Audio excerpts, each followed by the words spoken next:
ताकि मैं कुछ काम करूँ तो चलो तुम सब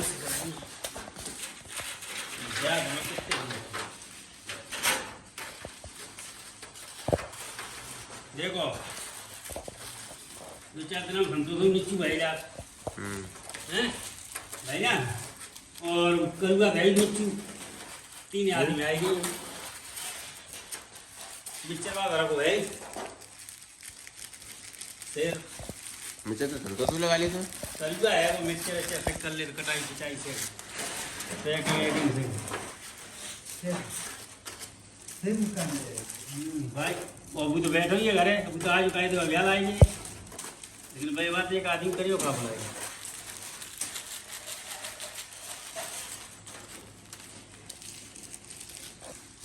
संतोष फ्री हो तो जी घटना का जुगाड़ बनती है तो करेगा संतोष तो फ्री ना है